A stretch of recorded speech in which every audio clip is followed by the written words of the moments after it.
पुष्पा, पुष्पा राज, मैं झुकेगा नहीं साला। अरे भैया, खाली पेट। अरे चिंगम सर, मुझे समोसे ला के। अय्यम्मा चिंगम का चामू तो बचना है इम्पॉसिबल। बोलो तो इम्पॉसिबल। एक और वो ऑगी इन द कॉकरोचेस। अरे भैया, अरे रोक दो भैया। ये कौन सा हमला हो गया भैया? ओए तू आगे बढ़ता चल, मैं तेरे साथ हूँ। आओ ढाके ढाए तुझे ननो वाले बीबी बोले। अरे इतनी बात तो बौखला गया रे बाबा। रुको ना, चुपो ना। आलम ये बात ना कर रहे हैं। देखो यहाँ पर जहाँ मैं बैठा हुआ हूँ, लालू बोलता है हमको। यहाँ पर ये भी बैठी हुई है मोहतरमा। मैंने रोजगार का बात छेड़ के बहुत गलत किया। इसके पीछे का जो मुख्य कारण है, हमको लगता है पेपर सब पानी से बनाता है जो लीक हो जाता है। मित्रों, मेरे प्यारे देशवासियों, हमारे बीच में तरह तरह के मुद्दे आते रहते हैं। मैं आपसे बोलना चाहता हूं, बेरोजगारी कैसे खत्म होगी? थप्पड़ से डर नहीं लिखता साहब, प्यार से लिखते हैं।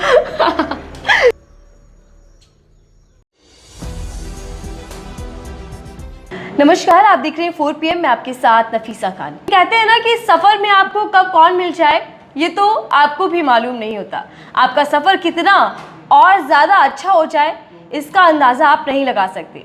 और मुंबई तो सपनों की नगरी है। सपनों की नगरी में कब कौन टकरा जाए, कौन बड़ा कलाकार तो कौन ऐसा कलाकार जो हर दिल में राज करता हो। और ऐसा ही कुछ हमारे साथ हुआ। हम अपनी टीम को लेकर जब ग्राउंड जीरो पर उतरे हुए थे तो हमें ऐसे कलाकार मिले जो शायद ही किसी के दिल पर राज ना करते हो। भागलपुर के, बिहार के रहने वाले आदर्श आनंद जी हमारे साथ हैं। उनसे चर्चा भी करेंगे, समझेंगे, कई चीज़ों पर बातचीत कर रही है क्योंकि आदर्श आनंद जी जो हैं वो पहली बार हमारे हाथ लगे। ऐसा मैं इसलिए कह रही हूँ क्योंकि एक लंबे समय से आप सबने देखा होगा कि बेहद चर्चित चेहरा बन चुके, अपनी वीडियो के माध्यम से, अपनी कलाकारी के माध्यम से आप सबको हंसाते रहे हैं। और एक बहुत फेमस गीत उनका बेरोजगार को लेकर, जिसने न केवल एंटरटेनमेंट की दुनिया में बल्कि राजनीति की दुनिया में भी हंगामा खड़ा कर दिया था। यह ऐसा गीत है जिसको लेकर अब चर्चा करनी ज़रूरी है। आदर्श जी हमारे साथ हैं और कहते हैं ना कि हुनर यूं करो कि आपका हुनर बोलने लग जाए, आपकी मेहनत दिखने लग जाए। तो ये भागलपुर से निकलकर सर मुंबई के अंदर शूटिंग कर रहे हैं। अब आप समझिए कि इनकी मेहनत और हुनर किस मुकाम तक पहुंच चुका होगा कि मुंबई में लगातार इनका शूटिंग शेड्यूल तैयार है। बहुत बहुत स्वागत है सर। आनंद जी, आखिरकार आपसे मुलाकात हो गई। बड़ी इच्छा थी, बड़ी ख्वाहिश थी कि आपसे मुलाकात की जाए और समझा जाए कि आखिरकार इतना ज़्यादा भागलपुर को आपने फेमस कर दिया है कि जो लोग नहीं जानते थे, मुझ जैसे दिल्ली के रहने वाले लोग पहले भागलपुर को शायद नहीं जानते थे। बिहार के नाम से, पटना के नाम से ज़्यादातर लोग जानते हैं, लेकिन भागलपुर और आदर्श आनंद क्या है कनेक्शन? हमारा जन्मभूमि भागलपुर है जी। और जिसका जन्म उस सरजमी पर हो तो उसको इस चीज़ का क्या बोलते हैं, व्याख्यान करने का ज़रूरत नहीं है कि क्या मायने रखता है हमारे लिए। तो हमारे लिए वो जो मिट्टी है सीने से और इस चमड़ी से चिपकी हुई है, क्योंकि हमारा बचपन उसमें गुजरा है, मट्टी चाटते हुए, खेलते हुए, खाते हुए। तो उस रग रग में भागलपुर की मिट्टी है। तो I am really very thankful to Bhagalpur के लोगों का दिल से शुक्रिया अदा करना चाहते हैं। भागलपुर ने मुझे इतना प्यार दिया है, भागलपुर और अब पूरा देश आपको प्यार दे रहा है। बस ये आप लोगों का प्यार है। थैंक यू वेरी मच कि इतने प्यारी इतने अच्छे से एकदम बेबाकी के साथ इन्होंने जो बयां किया है हमारे लिए, दिल से शुक्रिया था। धन्यवाद सर। आदर्श आनंद व्यक्तिगत तौर पर कैसे व्यक्ति हैं, क्या पसंद है क्या नहीं पसंद? थोड़ा सा पहले मैं आदर्श के बारे में जानना चाहती हूँ। वो आदर्श नहीं जो इस वक्त स्टार बन चुका है, जो शूटिंग पर जाता है, जो वीडियो में कला अलग अलग तरीके की कलाकारी दिखाता है। मैं उस आदर्श को जानना चाहती हूँ जो भागलपुर का एक लड़का है और जिसने कभी सपना सोचा होगा, कभी ख्याल उसके मन में आया होगा कि कुछ किया जाए। नॉर्मल इंसान है हम भाई। जैसे अभी हम लोग जहाँ पर बात कर रहे हैं, हम बहुत ट्रांसपेरेंट इंसान हैं। जहाँ पे जो चीज़ होता है हम क्लियर बोल देते हैं कि हाँ ये होटल में भी शूट हो रहा है। बहुत प्यारा सा। और यहाँ के लोगों से मेरा बहुत अच्छा कनेक्शन हो गया है, यहाँ के हर एक इंसान से। आप उनसे पूछिएगा, क्योंकि हम नॉर्मल लाइफ ये बहुत बेस्ट लगता है। मतलब कि लोगों से ना मिलते रहो, जुलते रहो, बातचीत करते रहो, खुश रखते रहो। क्योंकि जब मैं गहराई से सोचने लगता हूँ तो हमको ये लगता है कि आज है ज़िंदगी, फिर कल नहीं है, फिर उसके बाद कौन और क्या। जी। तो बस एक ही ज़िंदगी है और ज़िंदगी को बांटते रहो, लोगों के साथ घुल मिल कर रहने की कोशिश करो, बड़े बुजुर्गों को साथ लेकर चलो। हाँ, अपने इखलाक को मत, जो आपके माता पिता से आपको मिलता है, जो तालीम आपको मिलती है, उसको एकदम बांटते रहो चारों ओर। तो आदर्श नॉर्मल सा बंदा है और सबके साथ घुलना मिलना इसको बहुत ज़्यादा पसंद है। अभी भी उसके अंदर वो बचपना है। अभी बाहर में हम सभी लोग बैठकर बातें कर रहे थे, क्रिकेट आपने बोला था ना, क्रिकेट खेलेंगे हम लोग शूटिंग के बाद जरूर खेलेंगे। तो आपने बोला था, तो मैं उस जोन में चला गया जिस जोन में हम सभी लोग दोस्त लोग मिलकर पिच बनाते थे। और हमारे बिहार में बोलते कोदरा, ठीक है, फावड़ा जिसको बोलते हैं, वो लेकर आओ रस्सी के साथ। एक माहौल बनता था, फिर दुरमुस लाके उसको ठोकते थे, उसको प्लेन सपाट करते थे, फिर जाके खेलने आते थे। बांस की डंटी से हम लोग वो स्टंप वगैरह बनाते थे, किला वगैरह बनाते थे। तो उस जगह पे हम पहुंच गए। तो हम मतलब वही है। और हमको लगता है कि आप बोल रहे हैं कि आप स्टार हैं, जो भी है, हमको वो लगता ही नहीं है। डाउन टू अर्थ हैं आप काफ़ी, ये बात तो मैं भी कहूँगी। आदर्श जी से मैं मिली और मुझे नहीं लगा कि मैं किसी ऐसे व्यक्ति से मिल रही हूँ जो इस वक्त कहते हैं ना स्टार बन चुके हैं और कामयाबी की बुलंदी छू रहे हैं। तो आदर्श जी, आप डाउन टू अर्थ हैं और आपने अपने इंटरव्यू में भी कहा कि आप कितने भी बड़े लेवल तक चले जाएं, लेकिन भगवान आपको हमेशा ज़मीन से जोड़ कर रखे। बिल्कुल। वो ज़मीन से जोड़ कर नहीं रखता है, आपको रखना पड़ता है। उसने तो आपको ज़मीन दे दिया है, अब आप उसको कैसे संभालते हैं, मार करते हैं या खून खराबा करते हैं, ये आपके ऊपर है। तो ज़मीन आपको नसीब है, बस उस ज़मीन की तह को छोड़ना नहीं है। और ज़मीनी अस्तर से लोगों के साथ मिलिए जुलिए, मतलब मज़े दीजिए। मतलब लोगों से जब आप बैठकर बातें करते हैं, लोगों से जब आप हंसी मजाक करते हैं, मोटिवेट करते हैं, कोई अगर रो रहा है उसके आंसुओं को पोंछते हैं, ये सबसे बड़ी चीज़ है।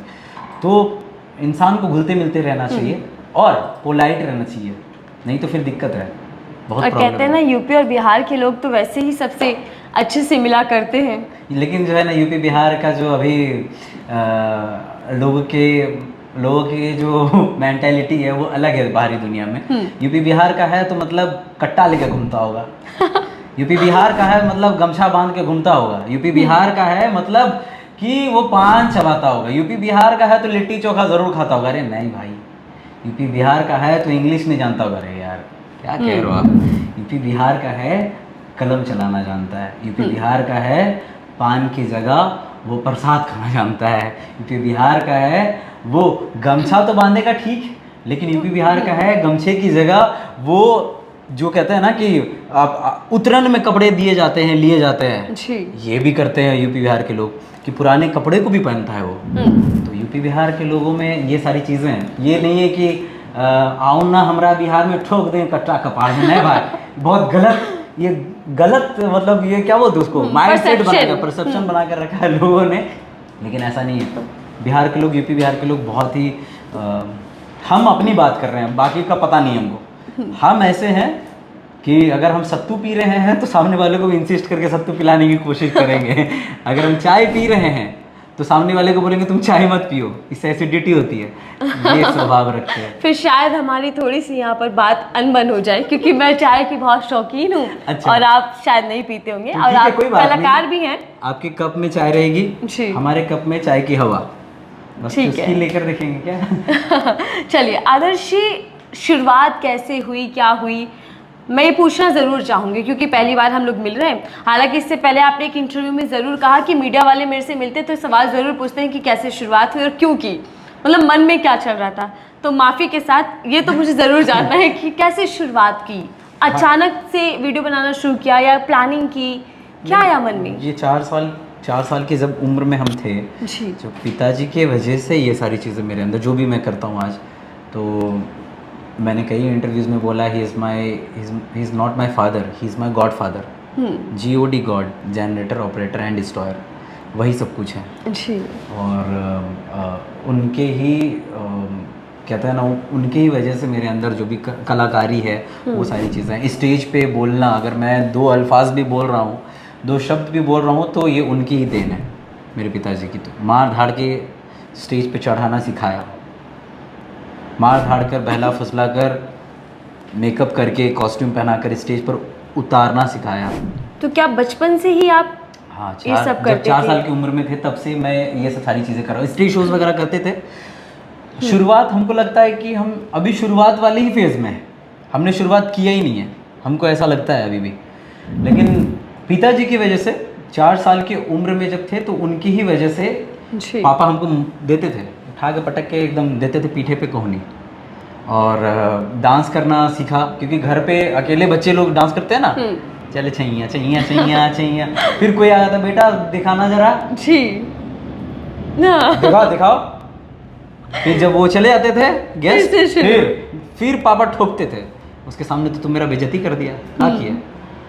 तो पिताजी की वजह से बेखौफ, एकदम बेबाक अंदाज में फिर मैं स्टेज पे आना, बोलना सीखा, स्पीच कॉम्पिटिशन्स वगैरह पे हिस्सा लेने लगा, अलग अलग जगह पे डांस कॉम्पिटिशन्स होते थे, वहाँ पर हिस्सा लेने लगा।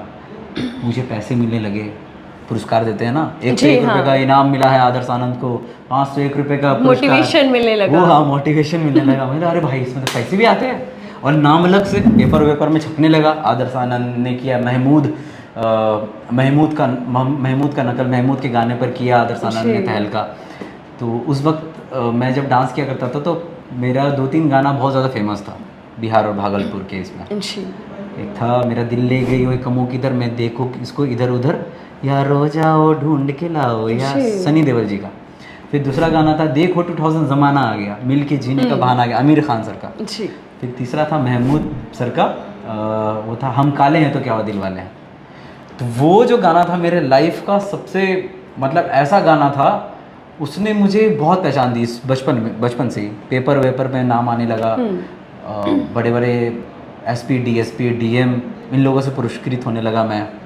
बड़े बड़े नेताओं के होली मिलन समारोह होता है, जी तो उस पर बुलाने लगे लोग, इस बच्चे को बुलाओ आदर्श आनंद को।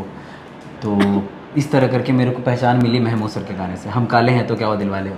उस वक्त अभी भी तो काला ही श्यामला ही है, लेकिन सच में हम काले हैं तो क्या हुआ दिल वाले हैं, ये गाना मेरे लाइफ से बहुत ज़्यादा रिलेटेबल था और वही मेरे को पहचान दिया।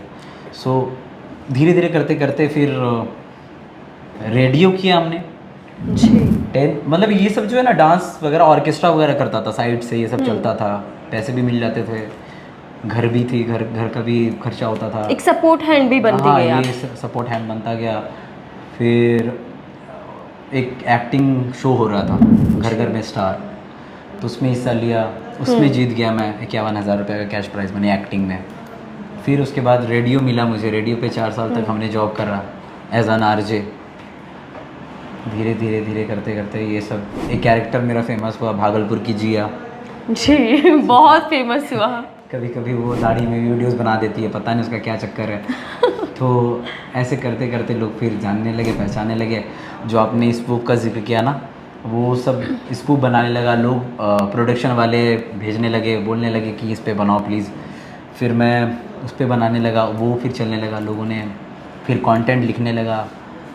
तो आप मल्टी टैलेंटेड बनते गए कि सिर्फ आदर्श शोएब सिर्फ गाना नहीं गाता, सिर्फ कलाकार नहीं है, वो मल्टी टैलेंटेड है कि लिखवा लो, करवा लो, कुछ भी एक्टिंग मिमिक्री करवा लीजिए, शूट में वो जाते रहते हैं। तो ऑल ओवर, और अभी आपने बताया कि जी पूरा ये रेडियो वगैरह पे भी आप पूरा अपना शो लाते रहे। आदर्श जी, आप पॉइंट क्या रहा इमोशनली भी, और एक पूरा हमें टर्निंग पॉइंट मिल गया कि यहाँ से मेरी लाइफ चेंज हो गई, मुझे एक लैंडलाइन मिल गई जिस पे मुझे फोकस करना है और अपनी इस लाइफ का, अपने इस कैरियर को आगे ले जाना है? नहीं, हमको नहीं लगता है कि हमारा लाइफ चेंज हुआ है। लोगों को लगता होगा उसके अपने सोच के हिसाब से, नज़रों के हिसाब से, लेकिन हमको नहीं लगता कि चेंज हुआ है। सब कुछ एज इट इज़ वही है, लेकिन हमको लगता है काम थोड़ा बढ़ गया है, रिस्पॉन्सिबिलिटीज़ बढ़ गई है, सोचने का, बात करने का तरीका थोड़ा बदल गया है या बदल लिया है हमने। वो जो भी करना होता है सोच समझ कर करना होता है।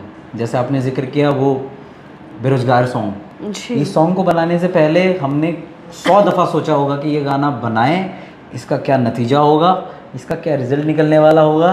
100 दफ़ा मैंने सोचा, फिर उस पर हाथ रखा कि ये चलो बनाते हैं यार, क्योंकि सरकार तो एक है लेकिन उस सरकार के पीछे लोग बहुत ज़्यादा हैं। बिल्कुल। तो हम तो सबसे पहले लोगों की बात सुनेंगे।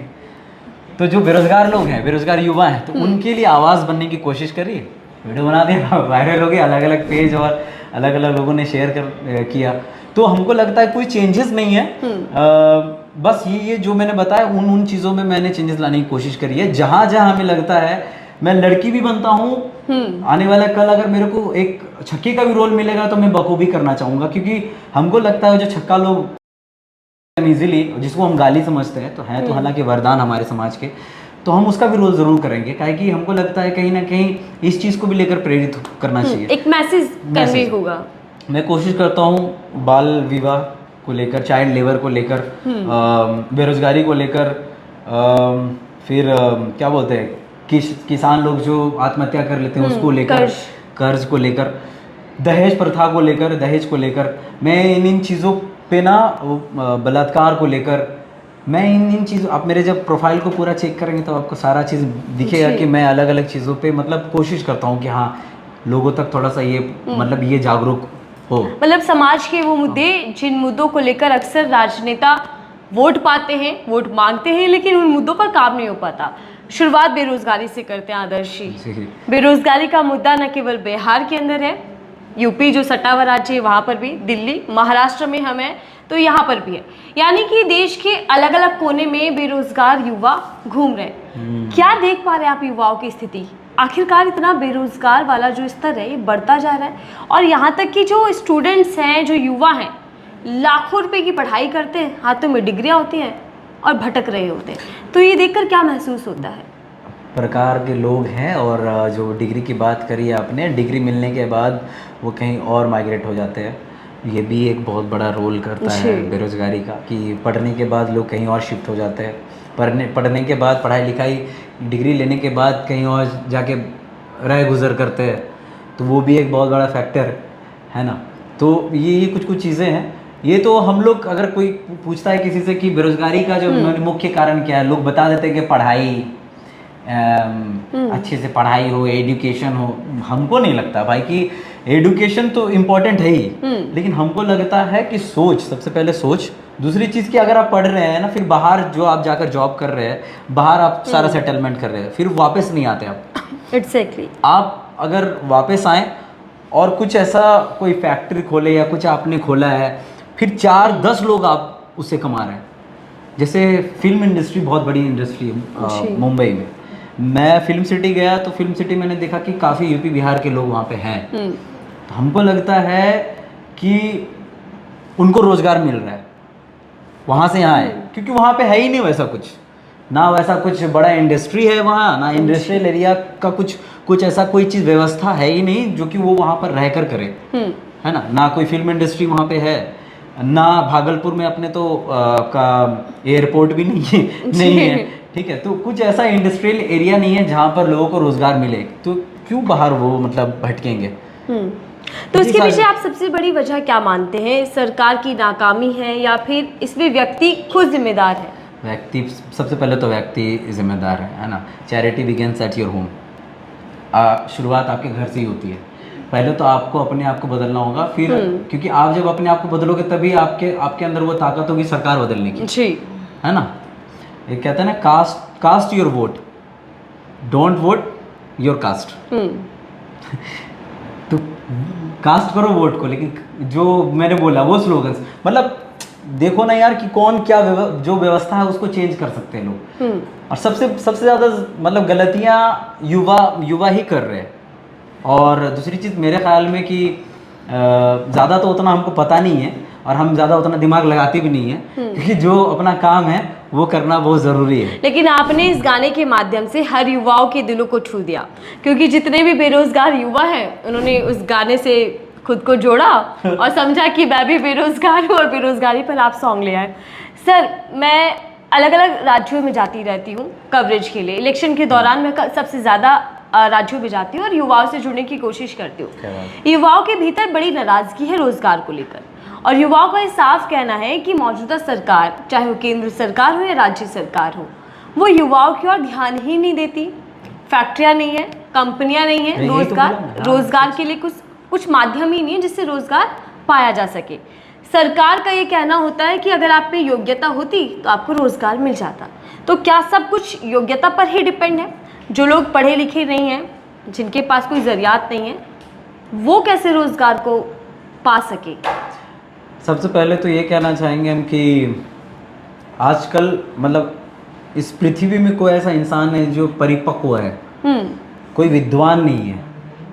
जो भी है ज्ञान पाता गया है, लेता गया है जी। और ये कोई ज़रूरी नहीं है कि रोजगार पाने के लिए आपका एजुकेशन होना बहुत ज़रूरी है। हम एमएससी करके ड्रॉप कर दिए, मतलब एमएससी में I was pursuing my MSc, I dropped. ठीक है, मैंने ड्रॉप कर दिया एमएससी। तो पढ़ाई तो आगे भी कर सकते थे हम, आगे भी करके कुछ कर सकते थे, लेकिन हमको इसमें बहुत रुचि होने लगी तो हम ये करने लगे और इससे मेरे को पैसे भी आने लगे। हम ये कर रहे हैं। आपने अपने शौक को ही अपना पैशन और प्रोफेशन मैच कर दी।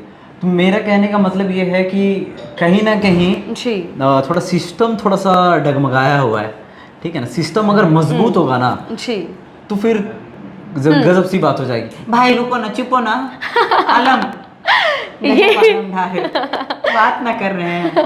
ये अंदाज है आदर्श जी का। और हम इस वक्त होटल के अंदर शूट कर रहे हैं, तो जाहिर बात है कि होटल वालों को भी दिक्कत हो रही होगी, लेकिन वो बहुत ज्यादा कोऑपरेट कर रहे हैं हमको। वो बोल रहे हैं कि हमें दिक्कत नहीं है, तो दिक्कत तो हमें हो रही है, क्यों बात कर रहे हो? आदर्श जी, बेरोजगारी का मुद्दा, और आपने अभी दहेज प्रथा की बात की।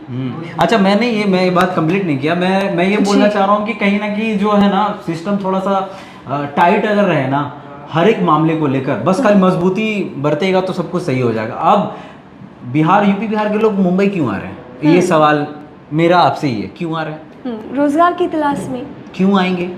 क्योंकि जब रोजगार वहां तक नहीं पहुंच पा रहा, इसीलिए इसके पीछे अगर हम जिम्मेदार माने इनडायरेक्ट और डायरेक्टली। Yes, exactly. यहाँ पे इंडस्ट्रियल एरिया बहुत ज्यादा है, इंडस्ट्री बसा हुआ है, अलग अलग कंपनीज है, वहाँ है ही नहीं कुछ, तभी तो यहाँ भटकते हुए हैं। फिर सरकारें कर समय से गद्दियों पर बैठी है, सत्ता में काबिज है, तो सरकारें कर क्या रही है? बिहार का क्या हाल है? भागलपुर में कितना विकास पहुंचा? हम ज्यादा तो नहीं बोल सकते, हम अभी नेता हैं, नेताओं वाली बात नहीं कर सकते, लेकिन हमको लगता है जी, हमको लगता है नफीसा जी की ये जो सरकार कर क्या रही है आप बोल रहे हो, तो हमको लगता है कि सरकार जो है अगले इलेक्शन की तैयारी करती है हर बार। ये बात मजेदार आपने कही। अगले इलेक्शन की तैयारी करती है हर बार। ये हो गया, फिर अगले के लिए तैयारी पगड़ा सब। थोड़ा नेताजी के अंदाज में कुछ कहिए। देखो, यहाँ पर जो है मैं बैठा हुआ हूँ, लालू बोलता है हमको। यहाँ पर ये भी बैठी हुई है मोहतरमा, मैंने रोजगार का बात छेड़ के बहुत गलत किया। इसके पीछे का जो मुख्य कारण है हमको भी समझ में नहीं आ रहा क्या है। ये मोदी जी बताएंगे इसके पीछे का मुख्य कारण क्या है। हाँ? हम बोला जो है बीच में बिजली आएगी, बिजली आएगी, बिजली आएगी, मोदी जी बोले आएगी। बेटा, देखता हूँ मैं होटल के बाहर निकला, सही में बिजली नाम की लड़की आ गई। बीच में नीतीश जी आ गए। नीतीश जी का तो नीतीश सर का तो हमको यही है ना, हमको तो लगता है कि ऐसे ही कुछ बोलते हैं। मैं प्रैक्टिस ज़्यादा नहीं किया मैंने, लेकिन हमारे मोदी जी हाँ। मोदी जी पर आ जाते हैं सीधा। चलिए मित्रों, मेरे प्यारे देशवासियों, हमारे बीच में तरह तरह के मुद्दे आते रहते हैं। मैं आपसे बोलना चाहता हूं, बेरोजगारी कैसे खत्म होगी मुझे भी नहीं पता। नेताओं को नहीं पता कि समाधान कैसे निकलेगा, लेकिन भाषणबाजी कैसे करते हैं निकलेगा। मोदी जी बड़े नारे देते हैं चाय को लेकर, बताते हैं कि चाय बेचा करते थे। अच्छा, मोदी जी को सुनकर आपको क्या महसूस होता है? कैसे हैं प्रधानमंत्री मोदी जी बहुत हमारे? बहुत अच्छे हैं। देखिए, व्यक्तिगत तौर पर हम इन सबको बहुत रिस्पेक्ट करते हैं, बिल्कुल। ठीक है। लोगों का अलग है, वो पार्टीशन कर देते हैं कि ये इसको प्यार कर रहा है तो ये इसी पार्टी से, वैसा कुछ नहीं है। व्यक्तिगत तौर पर हमें बहुत प्यारे लगते हैं, जी ठीक है। और लालू जी भी बहुत प्यारे लगते हैं, तभी तो हम कर पा रहे हैं। बिल्कुल। लोग, हम अगर उनकी मिमिक्री कर रहे हैं या वॉइस निकाल रहे हैं तो कहीं ना कहीं उनको ऑब्जर्व किए होंगे ना, जी। तो हमको व्यक्तिगत तौर पे हमको अच्छे लगते हैं, व्यक्तिगत तौर पर।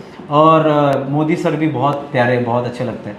तो और भी, भैया मैं कैसे मशीन बनाऊंगा इन्हीं की कमी थी राजनीति में। राहुल गांधी यात्रा भी करते हैं। राहुल गांधी इस वक्त परिपक्वता की तरह हमले भी कर रहे हैं भारतीय जनता पार्टी पर। राहुल गांधी कह रहे हैं कि संविधान को खतरा है। मौजूदा सरकार जो है, खासकर पीएम मोदी और अमित शाह पर खूब हमले बोलते हैं।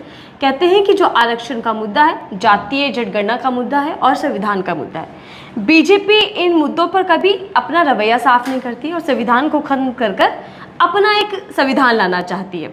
तो थोड़ा सा इस पर भी राय रखिए कि कौन नेता मुद्दों पर चर्चा कर रहा है या सब अपने अपने मुद्दे लेकर बैठे हैं। कसम से बता रहे हैं, हम जो है ना न्यूज़ वगैरह एकदम नहीं देखते हैं, और ये सब बहुत सारी बातें हमको सुनने में भी लग रहा है कि हाँ अच्छा ये हो रहा है, अच्छा ये है। न्यूज़ नहीं दिखते। अगर हमसे कोई पूछेगा व्हाट्स योर नेगेटिविटी आदर्श, तो हम उनको यही बताएंगे कि हम पेपर नहीं पढ़ते, हम न्यूज़ नहीं देख पाते। ऐसा नहीं कि I don't like news and all, लेकिन हम देख ही नहीं पाते, समय नहीं मिलता। अब समय तो इंसान के पास है। अगर वो कहता है कि समय नहीं मिल पा रहा है तो सबसे ज़्यादा समय उसी के पास है। लेकिन हमको लगता है कि जो हम काम कर रहे हैं उस काम में इतना मग्न है, उससे फिर निकलने का मौका ही नहीं मिल पाता, जो कि हम ये देख पाएंगे। लेकिन मैं आदर्श जी, भले ही आप पॉलिटिकल सवाल छोड़ दूं, लेकिन आखिरी सवाल जरूर लूंगी, बेहद जरूरी है। क्या आदर्श जी मानते हैं कि राजनीति हिंदू मुसलमान के मुद्दे पर होनी चाहिए? नहीं है, जातिवाद में नहीं होनी चाहिए राजनीति। ये सरासर गलत है ना, खराब है, ये बहुत घिनौना है। तभी ये घिनौना राजनीति है। अगर जातिवाद पे जाति को लेकर हो रहा है तो ये बहुत गलत है।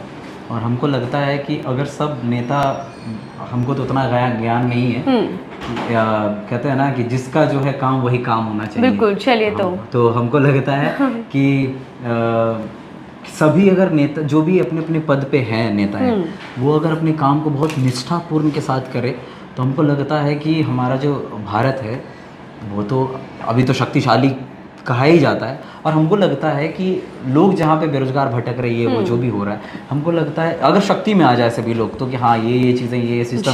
अब जैसे सबसे बड़ा कारण ये है बेरोजगार को लेकर कि स्टूडेंट्स 4 साल की मेहनत करते हैं। हम युवाओं की तरफ से ये कह रहे हैं, स्टूडेंट्स 4 साल की लगातार मेहनत कर रहे हैं, उसके बाद एग्ज़ाम देने की तैयारी कर रहे हैं, ठीक है। 4 साल की प्रिपरेशन करने के बाद पेपर लीक हो जाता है।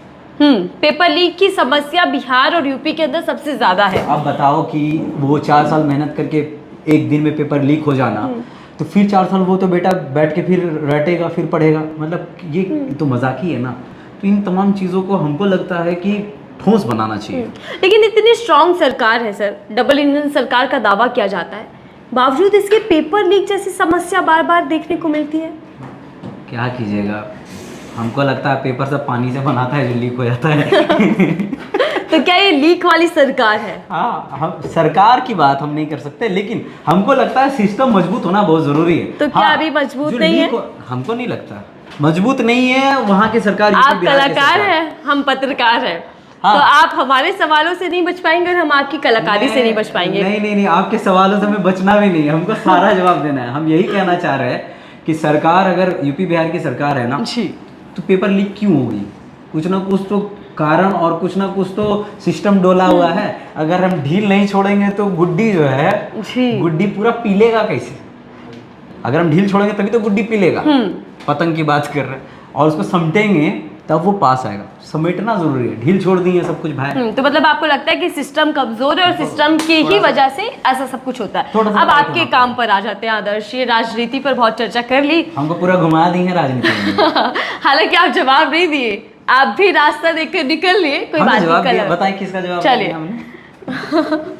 ये जो राजनीति चल रही है सर, हिंदू मुसलमान वाली, हर राज्य ये में गलत जाकर, है, ये गलत है। हिंदू मुसलमान वाली जो राजनीति चल रही है जातिवाद को लेकर, क्योंकि वो मैंने गलत आपको है। सुना भी, मैं बहुत देर से आपको सुन रही हूँ, आप उर्दू भी बोल रहे हैं, संस्कृत भी बोल रहे हैं, हिंदी भी बोल रहे हैं, तीनों लैंग्वेज का आपका मिक्सचर है। तो ऐसे में जब प्रधानमंत्री नरेंद्र मोदी जी और यूपी के सीएम योगी आदित्यनाथ या फिर कोई और पार्टी का कोई भी नेता जब हिंदू मुसलमान के नारे पर या मुद्दे पर आकर चुनाव में वोट मांगे, तो क्या ये सही मानते हैं? हमको लगता है कि जो एक दूसरे से जुड़े हुए हैं, मतलब आपने बोला ना कि अगर मैं हिंदी बोल रहा हूँ, उर्दू बोल रहा हूँ, हमको बचपन से यही शिक्षा मिला है, जी है ना। हमको बचपन से यही शिक्षा मिला है कि बोलना कैसे है, बात कैसे करना है। हमको माता पिता से मेन में हमारे सर्वोपरि वही है।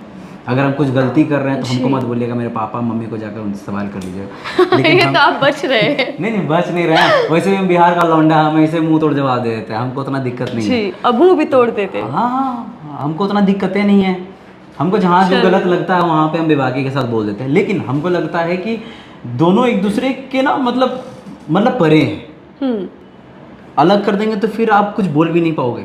बिल्कुल। शब्दों में अगर हम ढूंढने लगे कि ये तो भाई, ये तो मुसलमान का शब्द है, ये तो हिंदू का अल्फाज है, तो फिर दिक्कत है ना। और इसी तरह अगर हम देश में हिंदुओं को अलग, मुसलमानों को अलग कर देंगे तो फिर देश की खूबसूरती नहीं बचती। क्योंकि भारत जो जाना जाता है, पहचाना जाता है, वो इसीलिए जाना जाता है कि अनेकता में एकता वाला देश है। सब धर्म के लोग साथ में प्यार मोहब्बत से रहते हैं। बिल्कुल। आदर्श जी, अब आते हैं आपकी दुनिया पर, आपके काम पर, आपकी कलाकारी पर। मैंने बहुत सुना है कि मिमिक्री बहुत करते, जैसा अभी आपने दिखाया भी। और क्या आपने वॉइस ओवर भी किया है, कार्टून ये सब? क्योंकि मेरा जो कैमरा पर्सन है वो ऑगी द कॉकरेज जो एक शो आता था, आपने देखा हो कार्टून, उसकी बड़ी फ़ैन है। तो थोड़ा सा उसी अंदाज में कुछ। होटल वाले जैक तो नहीं जाएंगे? नहीं जाएंगे ना? अरे भैया खाली पेट दिमाग की बत्ती नहीं जलती। अरे चिंगम सर, मुझे समोसे ला कर। अय्यम्मा चिंगम का चांगू तो बचना है इम्पॉसिबल। बोलो तो इम्पॉसिबल। एक और वो ऑगी एंड द कॉकरोचेस। अरे भैया, अरे रोक दो भैया, ये कौशल हमला हो गया भैया। ओए तू आगे बढ़ता चल, मैं तेरे साथ हूँ। ऐसा ही कुछ। आओ ढाके ढाके ढाए तुझे ननो वाले बीबी बोले। ये अरे इतनी बात तो बौखला गया रे बाबा। ऐसे ही कुछ। Salman Khan. Hi this is Salman Khan, और मैं बस यही कहना चाहता हूँ कि यहाँ पर जितने भी लोग ये देख रहे हैं उनको दिल से बहुत बहुत प्यार है, और शुक्रिया इतना प्यार देते हैं। प्यार से दे रहे, रख लीजिए, वरना थप्पड़ मार के भी दे सकते हैं। थप्पड़ से डर नहीं लगता साहब, प्यार से लगता है। शाहरुख खान, आपने प्यार की बात की तो मोहब्बत की बादशाह शाहरुख खान।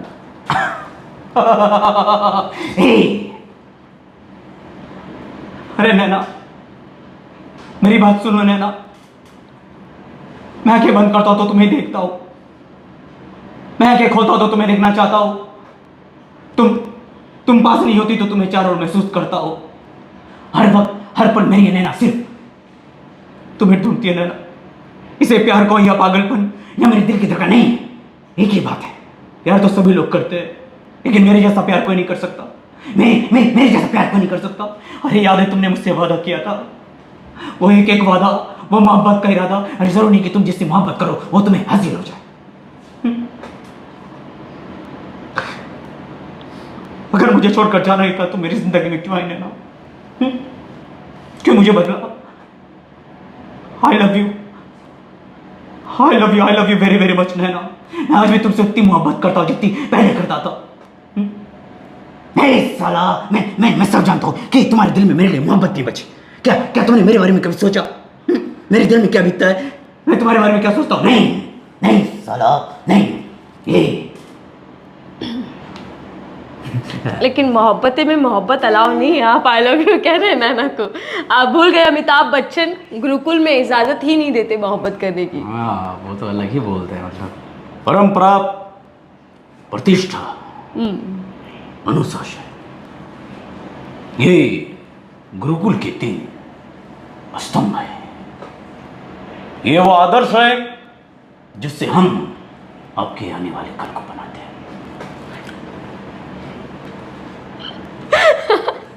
आपके फैन आपको बता रहे हैं कि आगे क्या करना है। बहुत ज़बरदस्त, बहुत अच्छा आप मिमिक्री कर रहे हैं। और जब शाहरुख जी की मिमिक्री आपने की, जी। मैं आपकी आंखों को बड़ी बड़ी गौर से देख रही थी। अच्छा वो आंखों में आंसू दिखाई दिया, दर्द दिखाई दिया, तो क्या डीपली आप चले जाते हैं बिल्कुल? कैसे मिमिक्री करते समय कैसे फील होता है, कैसे कर लेते हैं आप? क्योंकि अमूमन आम व्यक्ति ऐसा नहीं कर सकता। मैं तो अपनी ही आवाज़ बार नहीं निकाल पाती, आप तो सबकी आवाज़ें निकाल रहे हैं। तो कोशिश करता हूँ मैं कोशिश ही करता हूँ। अच्छा हो रहा है बुरा हो रहा है हमें नहीं पता, बट हम कोशिश कर देते हैं। सामने वाला वो डिसाइड करेगा सही किया गलत किया, जो किया आपके पास है। गोविंदा जी रह गए, नाराज हो जाएंगे। अच्छा गोविंदा जी हो?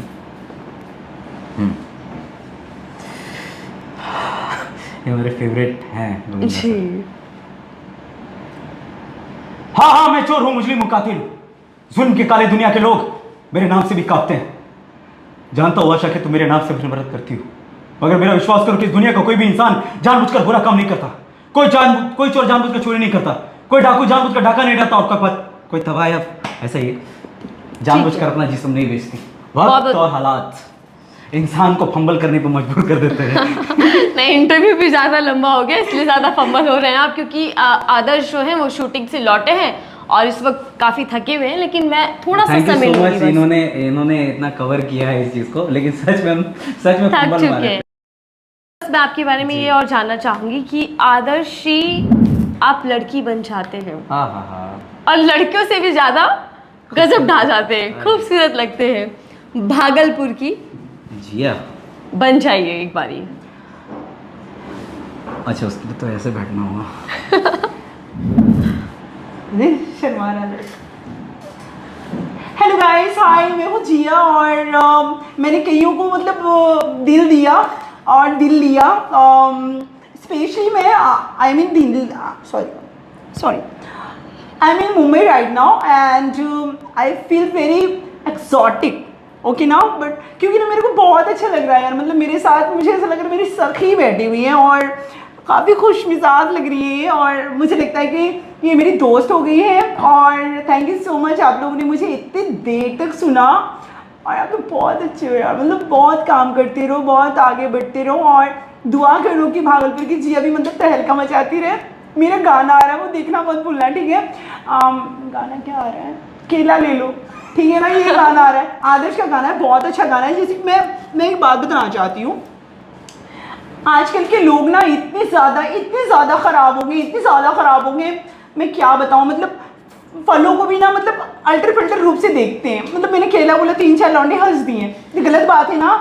मैं वो मानसिकता चेंज करने के लिए ये गाना मैंने आदर से बनवाया है। वाले की कहानी है, आप उसके चेहरे को जाकर देखना, कितने वो मासूम लगते, कितने इनोसेंट लगते। दिन भर खड़े रहते तब जाके एक दर्जन 2 दर्जन जो भी केले बेचते हैं वो बेच देते हैं। मतलब फिर भी देखो यार कितनी मेहनत करते हैं। तो मैं बस यही कहना चाहती हूँ, जो गाना आ रहा है ना केला ले लो, बहुत इनोसेंट और बहुत ही प्यारा सा सॉन्ग है। एक केला बेचने वाले की कहानी पर ये गाना है। किस तरीके से माँ बीमार रहती है, वो घर से बाहर चल जाता है, माँ को बिना बताए। उसकी माँ को पता भी नहीं रहता कि मेरा बेटा केला बेचता है ठेले में। सो आप लोग जाकर देखना यूट्यूब पर डी फॉर दरिंदा में। थैंक यू सो मच, आपने जिया को बुलाया। और जिया के सब दीवाने भी हो गए। ये लोग दीवाने नहीं, ये लोग लाइन मारते तो जिया को ऐसे डर लगता है कि यार सब लोग लाइट मार रहे हैं। नहीं तो क्या होगा, मतलब अंदर से तो मैं मर दी हूँ ना। चलिए धन्यवाद। बस एक आखिरी वो उनका था ना पुष्पा का। हाँ पुष्पा जरूरी है क्योंकि आपने उसका रिक्रिएट भी किया था। मैंने बहुत सारे वर्जन्स बनाए अलग अलग। पुष्पा 2 का बनाया, पुष्पा का बनाया था, डीजे अल्लू अर्जुन। मेरे वीडियोस को देखेंगे तो आप खुद समझ में आ जाएगा कि हाँ अल्लू अर्जुन का भी दीवाना है पुष्पा। पुष्पा, पुष्पराज, मैं झुकेगा नहीं साला. काय झालं? काय झालं?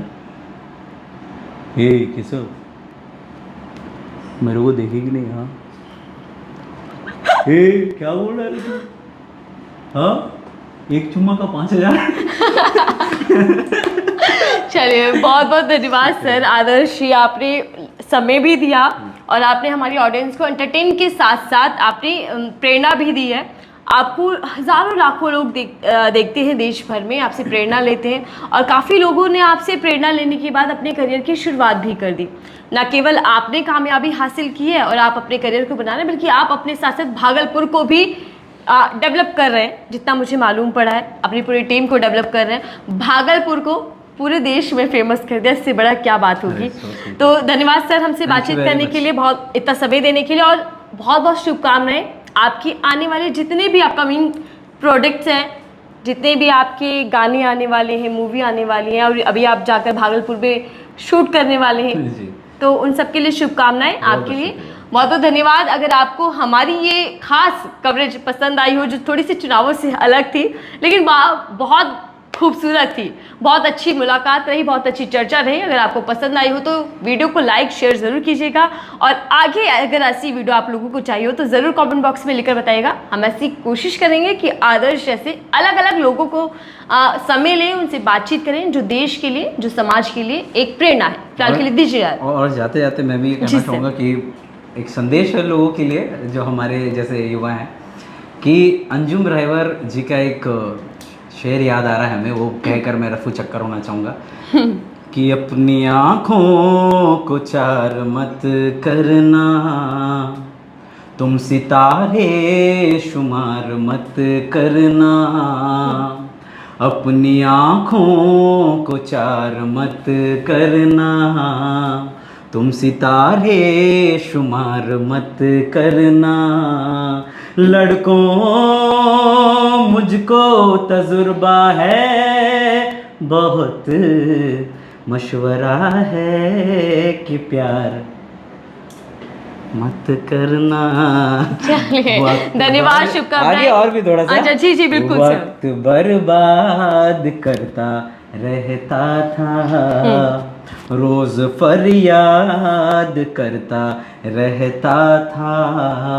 हिचकियाँ उसे भी आ रही होंगी, मैं उसे याद करता रहता था. शुक्रिया. धन्यवाद सर. आपके सारे प्रोजेक्ट जितने भी अपकमिंग वो कामयाब रहे, सक्सेस रहे, और आप इसी तरीके से कामयाबी की बुलंदियां छूते रहे.